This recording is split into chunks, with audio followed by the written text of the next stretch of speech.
This is Stoichiometry 104, and this is part 2. We're just doing some examples. If there's background chatter, I'm sorry about that. We are at the University of Washington Medical Center, and Eric's getting an MRI, so I'm doing chemistry notes while he's doing that. Okay, so our first example is the combustion of propane to make carbon dioxide and water. And in question A, we have 2.50 liters of gaseous O2 at STP react as above. How many grams of CO2 could be made? So we want to recognize that in this question, that we're starting with liters of gas at STP and we're going to grams. So I'm just going to quickly refer back to this. We're going to start here and we're going to hop to moles. Then we're going to go to moles unknown and then we go up here to grams. So it's this kind of ish thing. Okay, so we're going to start with our 2.50 liters of O2. And the first step is to convert to moles. So we know 1 mole of O2 is 22.4 liters. And then our mole ratio is going to be 5O2. And then that's going to go on the bottom because that's our known substance. And then our unknown substance is CO2, so we're going to go 3 CO2 on top. We're asked to answer in grams of CO2.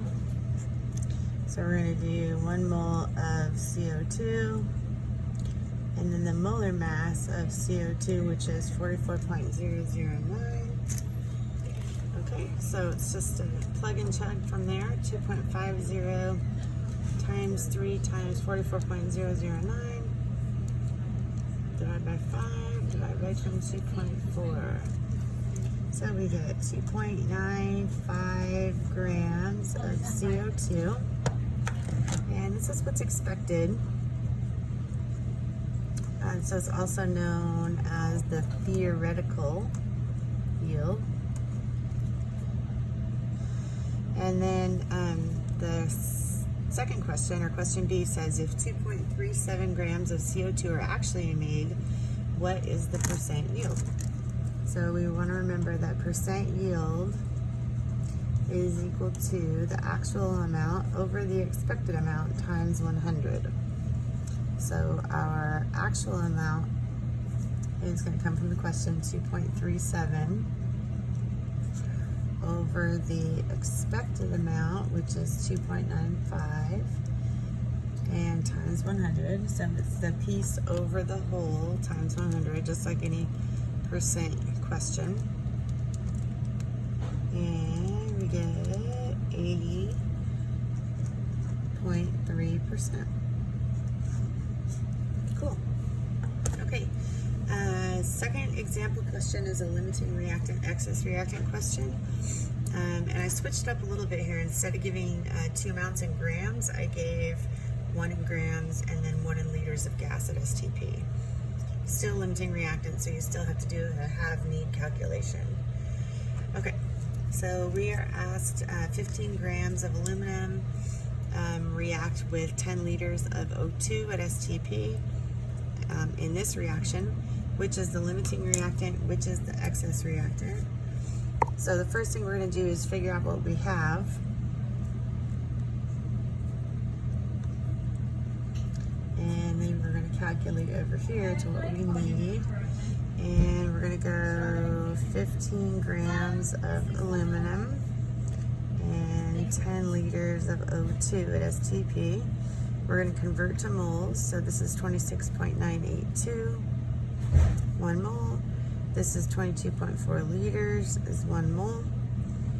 So 15 divided by 26.982, and we get 0.556 moles of aluminum. And then we're going to go 10 divided by 22.4, and we get 0.446 moles of O2. So this is what we have. And then we're going to calculate to what we need. So if we have 0.556 moles of aluminum, we want to know how much oxygen would we need to get rid of all of that aluminum. So go from 556 times 3, divide by 4, and we get 0.417 moles of O2. And then we're going to do the same thing down here, only we're going to reverse the mole ratio. So we're going to have 4 Al on top, 3 O2 on the bottom, 0.446 times 4 divided by 3, and we get 0.595, and that's moles, moles of aluminum that are needed. Okay, and then we're going to just do a little comparison across what we have. We have 0.556 moles of aluminum. We need 0.595. That automatically makes this our limiting reactant.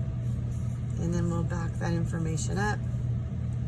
That we have 0.446 moles of O2, and we need 0.417 moles of O2.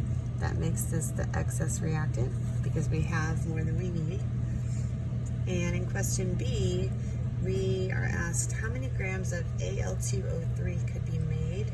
So we're going to bring our limiting reactant moles down here because this is what limits the amount of product we can make.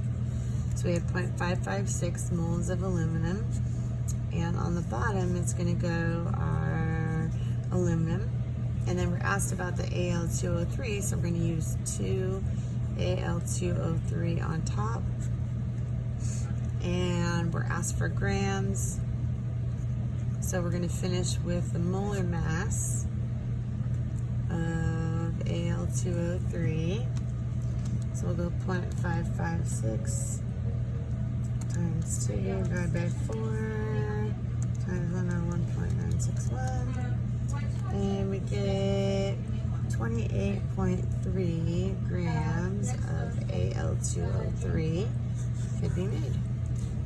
Okay, that's it for the examples, and I'll post the stoichiometry assessment this evening when I get home. Thanks, guys. And sorry it's sideways.